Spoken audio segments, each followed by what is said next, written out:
The New York Islanders earn a big road win without Mathew Barzal. We'll have our hero and go to the game, talk about what needs to be fixed as well as what went right. Plus, why Julian Gauthier should be in the lineup every day. We've got all this and more on today's Locked On Islanders podcast. Your Locked On Islanders, your daily podcast on the New York Islanders. Part of the Locked On Podcast Network, your team every day.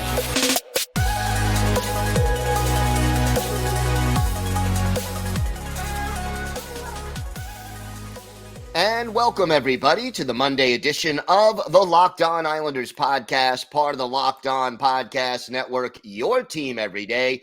I want to thank everyone for making Locked On Islanders your first listen every day. Don't forget to subscribe on YouTube or wherever you get your podcasts so you can get new episodes as soon as they drop.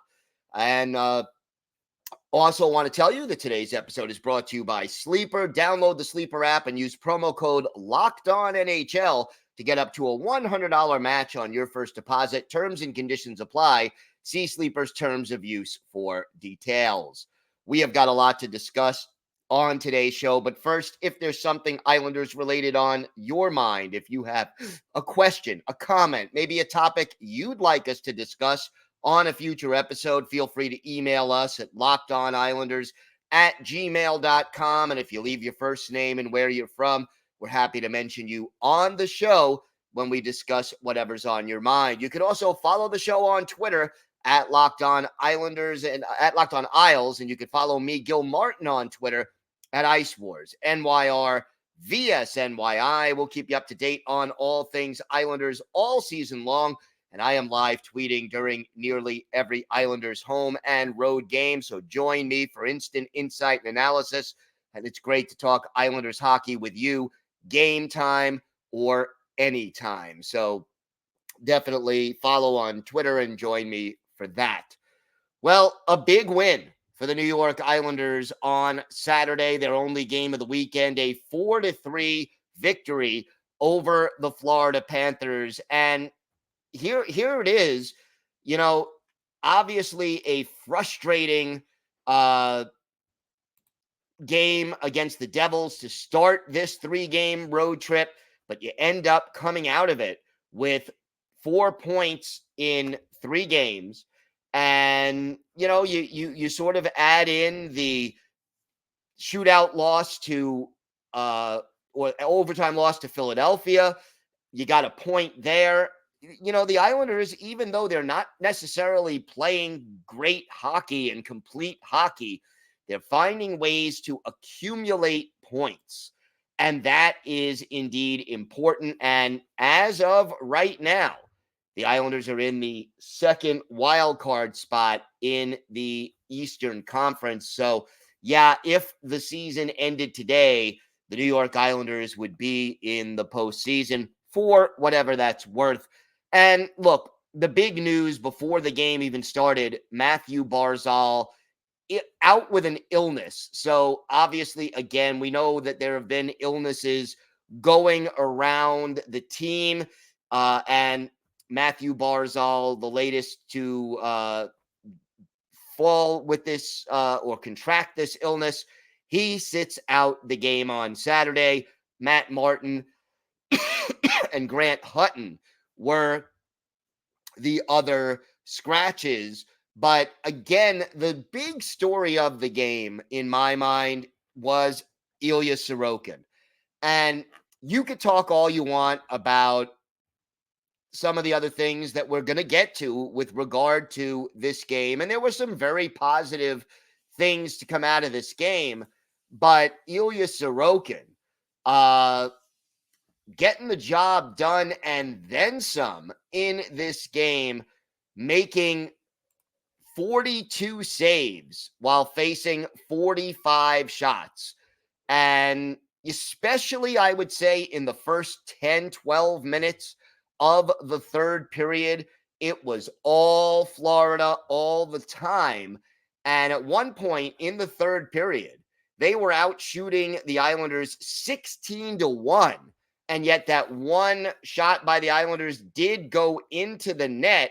and it made a big difference. Obviously, it ended up being the game winner, but kudos to Ilya Sorokin for his strong play in this game, and the Islanders certainly needed that. You get a power play goal from Anders Lee that was a typical Anders Lee kind of a goal. And again, I don't think Anders Lee is playing up to his past standards, but he is at least being more productive. And to see him redirect a goal, a shot in this case by Palmieri, by just being in front of the net, sort of like his office, that was a very encouraging thing to see, and obviously something the Islanders need to see more of.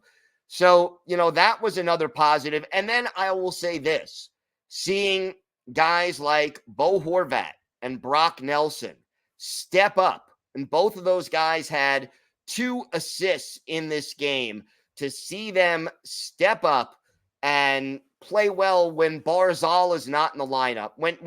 Whenever one of your best players, and say what you want, Mathew Barzal, he may not be the best player for the New York Islanders, but he is the most dynamic offensively. He is clearly their best skater and one of their better playmakers.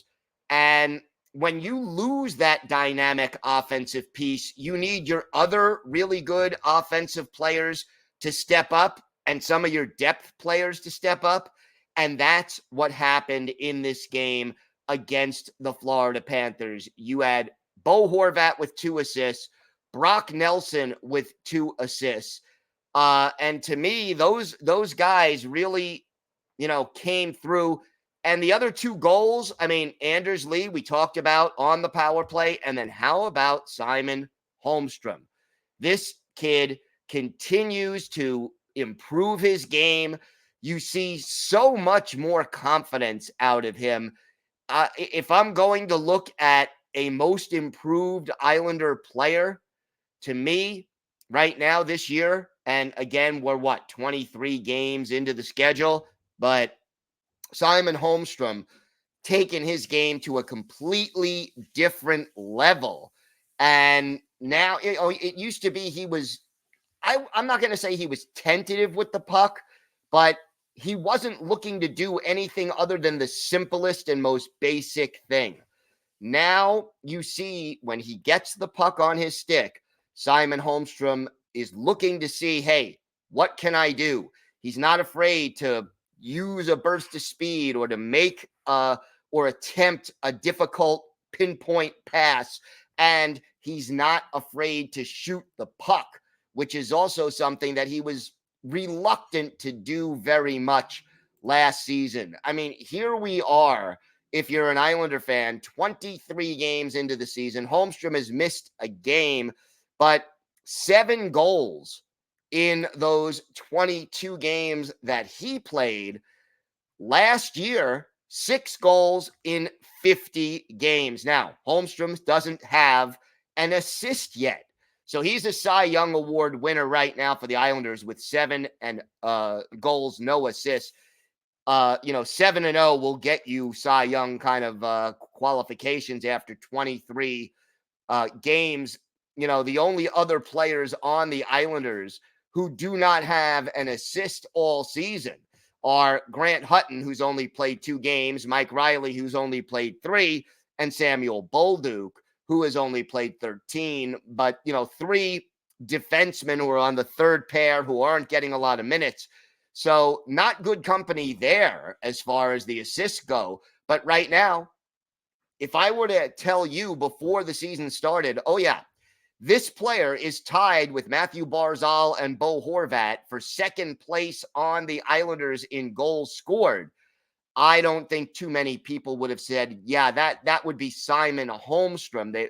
I would have gotten Palmieri, maybe Lee, maybe Engvall or Wahlstrom, or maybe some Pageaus before the season started. But no, Simon Holmstrom tied for second on the team in goals scored. And that is an impressive statistic for him and a big area of improvement. So good to see the Islanders getting, that much accomplished. And a big 2 points against Florida. Great to see that. 5 block shots for Scott Mayfield. That is a nice performance by him in that respect. And the Islanders, getting the job done. Simon Holmstrom, by the way, leading the Islanders with 4 shots on goal. So the badly needed 2 points in the book. You take 2 out of 3 on the road trip and now come home for a 6-game homestand. We have got a lot more to discuss on today's show. We'll have our hero and go to the game. Plus, we'll talk about issues about this team's defense. We'll talk about Julian Gauthier's contributions. All that and more still to come on today's Locked On Islanders podcast.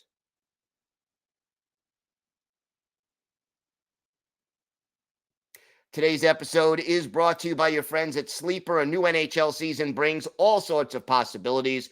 Bo Horvat could score 50 goals. The Islanders could hoist the Stanley Cup, and you could win big playing daily fantasy hockey on Sleeper, the official daily fantasy app of the Locked On NHL Network. Sleeper is our number one choice for daily fantasy sports, especially daily fantasy hockey, because with Sleeper, you can win 100 times your cash in daily fantasy contests. All you have to do is pick whether studs like Sorokin, McDavid, Crosby, or McKinnon will record more or less than their sleeper projections for things like goals, assists, saves, plus, minus, or more in a given game. To win a 100% bet on Sleeper, you need to correctly predict the outcome of 8 player stats. You heard me, Islander fans. You can win 100 times your money playing daily fantasy on Sleeper. Use promo code LOCKEDONNHL and you'll get up to a $100 match on your first deposit. Terms and conditions apply. That's code LOCKEDONNHL. See Sleeper's terms of use for details and locational availability. Locked On has created the first ever national sports 24/7 streaming channel on YouTube. Locked On Sports Today is here for you 24/7, covering the top sports stories of the day with the local experts of Locked On, plus our national shows covering every league. Go to Locked On Sports Today on YouTube and subscribe to the first ever national sports 24/7 streaming channel. So, a lot going on with the New York Islanders, and I want to talk about the team defense because it's an issue right now for this hockey team. This hockey team needs to get better in that area. Islanders allowed 45 shots on goal to the Florida Panthers in a game they win. Against Carolina, they were outshot 43-16. So in the last 2 games, which somehow they both won, and a lot of that was outstanding goaltending, they gave up 88 shots. And I can tell you right now, Islander fans, giving up 88 shots is not a sustainable way to win hockey games. In the loss to the Devils, New Jersey had 33 shots on goal. And, that's average for most NHL teams. For the Islanders, that was outstanding to limit New Jersey to only 33 shots. Lane Lambert, after the game Saturday, we would certainly like to cut down the shot total, but our guys battled. There was tremendous amount of commitment. The Panthers are a good team. They're hard around the net. They went to the finals last year. It was a battle. Do you realize that it has almost been a month since the Islanders allowed fewer than 30 shots on goal in a game? Hasn't happened since November 11th. That is 10 straight games. And if you think about it, allowing that many shots and that many quality shots or chances included in there, you are making this team vulnerable. And I have to say, there is definitely a connection between allowing so many shots in a game and all of the third period collapses that this team has had. Because, a lot of people come and say, yeah, maybe this team's too old, or maybe they're not in good condition, or all of that may be part of the problem. But also part of the problem is that the goaltender is getting tired by facing so many shots over the course of a hockey game. And again, you can steal a win here and a win there, but giving up 40 shots on goal in a game, 88 shots in the last two games, is not sustainable to win both of those games. And overall, if this team doesn't tighten up defensively, I don't even want to think what Ilya Sorokin and Semyon Varlamov, how tired are they going to be by the end of the season? I mean, get me to January, February, March, if they're facing 35, 40 shots a game and all of those quality chances, they are going to be tired before too long. And that is part of the problem. I know Lane Lambert is trying to create more offense, and I'm in favor of that, but it can't be where you're sacrificing defense this much. And yeah, they miss Adam Pelech. Mike Riley still kind of adjusting. He had 3 shots on goal in the game against Florida, but only played 8 minutes and 51 seconds. He is clearly now the guy with the least amount of ice time. Samuel Bolduc actually almost doubled him with a little more than 16 minutes, 16, 15. But again, missing Pelech is one thing, but they were giving up all these shots before he was out of the lineup. It is definitely a problem, and the Islanders need to figure out a way to reduce the workload that their goaltenders are getting. When you are that dependent on your goalies for success, you can't have them being overwhelmed the way the Islanders are having their goalies be overwhelmed. And it's got to change. And if this team wants to win consistently, that's something you're going to have to see. As for our hero and go to the game, hero of the game, I'm going to split. Ilya Sorokin definitely gets part of it. I'm going to give the other part to Julian Gauthier for what was the game-winning goal and an assist. So Gauthier gets part of that.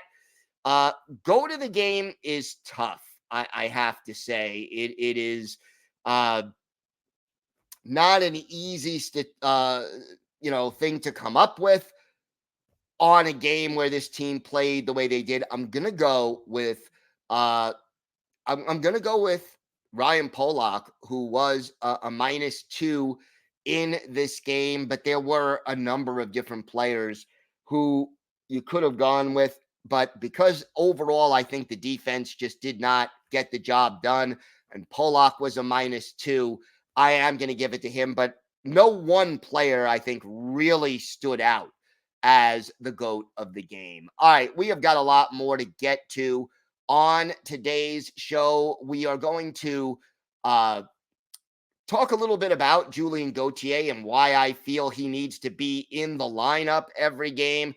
Plus, for our Islanders birthday of the day, a defenseman who started his career with the Rangers and then played for the Islanders during the 2008-2009 season. Let's see if you can guess who that is. We have got all that and a lot more coming up on today's Locked On Islanders podcast.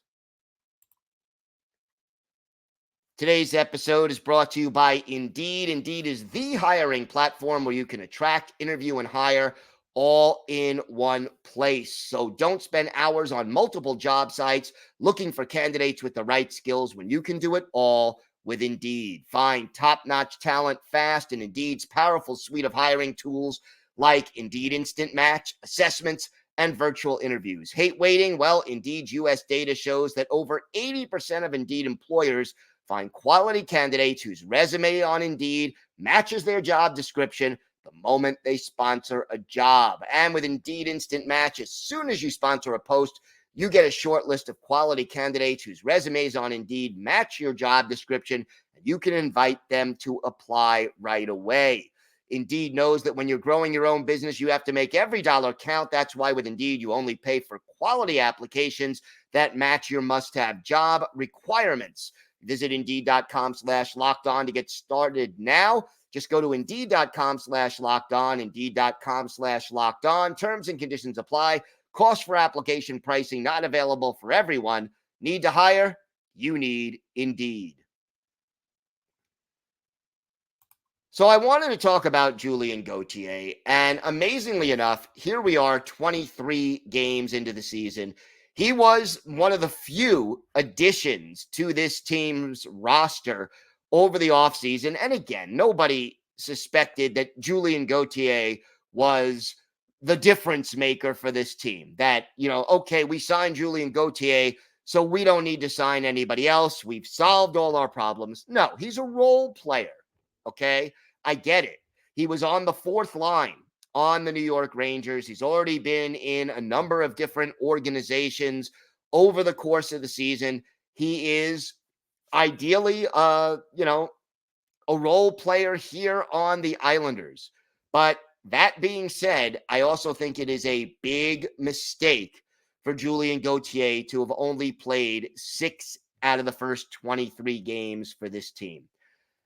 Everydayers, and you've heard me say throughout the offseason and even throughout the regular season that the New York Islanders need to get one of the three things: younger, faster, and more skilled. Well, younger, faster, those two adjectives definitely fit Julien Gauthier. He is under 30, and he brings the speed. And if you look at this forward group for the New York Islanders, yes, you have Mathew Barzal. Simon Holmstrom is not bad at adding a little speed. Kyle Palmieri and J.G. Pageau have their moments of speed. But if you compare the Islanders forward group to the rest of the NHL, if you're being generous, the Islanders are below average in speed, and maybe even a little lower than that. They only have a handful of forwards who really can skate. I mean, yeah, Hudson Fasching isn't bad, but that's not the number one asset of his game. When you lack speed in a league that right now is based largely on a speed game, having Julien Gauthier in the lineup along with Mathew Barzal and Simon Holmstrom and, Pierre Engvall, who can skate a little bit, having those guys all out there on the ice, you want to be able to put at least one fast guy out there on every line. And quite honestly, I would even be willing to give Gauthier rather, a shot on the first line, because I think he is one of the players who could keep up with and complement the speed of Mathew Barzal. And I just think when you're struggling for speed and you've got a guy who has speed, why not put him in the lineup? It just makes too much sense. And I don't like seeing Anders Lee on that top line. That doesn't work for me, having Lee and Horvat together. I understand you don't want to break up Nelson, Engvall, and Palmieri. They've been the best line. To me, giving Gauthier a chance on that top line is at least something worth exploring. But even if you don't, Pageau, Holmstrom, and Gauthier, not bad. I would like to see Hudson Fasching in the lineup more often. Also, that was something that I think you just want to complement or give the lineup balance and some of the things they lack. Look, Gauthier is not a great finisher at this stage in his career. He doesn't always finish off what he is able to create with his speed.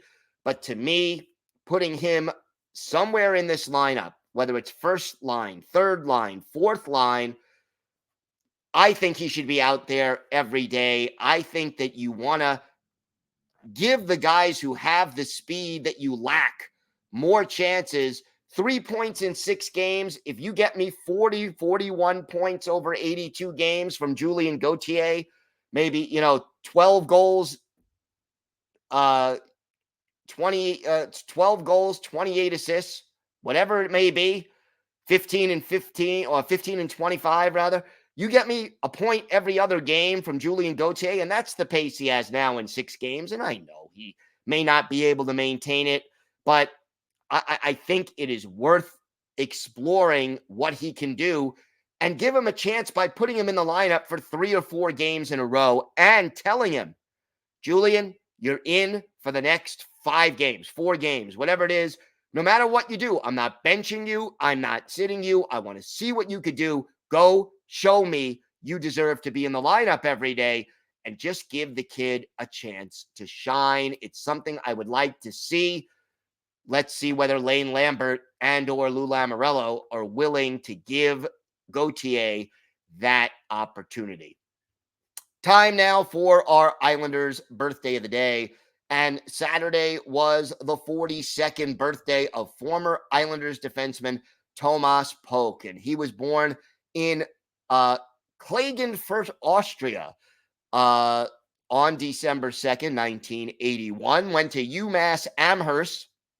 Spent 4 very productive years there. Good size for a defenseman back in the 2000s, 6'1", 202. I mean, not huge, but solidly built. Made his NHL debut in 03-04 with the Rangers. More of an offensive-minded defenseman most of his career, but not so much with the Islanders. Played in 59 games for the Isles in 2008, 2009.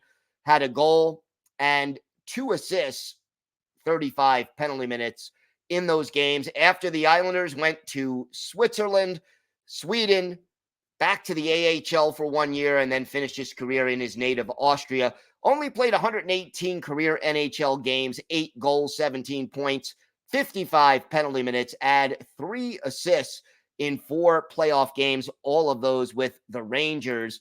His best game as an Islander, well, how about January 3rd, 2009 in San Jose? Islanders and Sharks. Joey McDonald, the goalie for the Islanders. Evgeny Nabokov, the goalie for San Jose.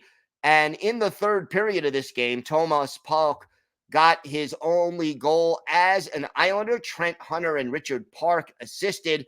That pulled the Islanders to within a goal, but in the final seconds, Patrick Marleau with an empty netter. Islanders lose this one 5-3, but this was the only goal for Thomas Polk in his career as an Islander. He was a +2 in this game and had 4 shots on goal in 17 and a half minutes of ice time. So Thomas Polk is our Islanders' birthday of the day, and we want to wish him a very happy birthday. Thanks again, everyone, for making Locked On Islanders your first listen every day. Everydayers, tomorrow on the show, we will preview tomorrow night's game, the opening of a 6-game homestand for the Islanders as they take on the San Jose Sharks. And yeah, the Sharks got off to a very rough start, but we'll explain why they're actually playing better hockey as of late. So make sure you join us for that, and hopefully we will have some kind of an update on Sebastian Aho, who is technically eligible to return from IR for this game if he is healthy. So again, make sure you join us for that and a whole lot more. Until then, have a great day, everybody. Stay safe. And of course, let's go Islanders.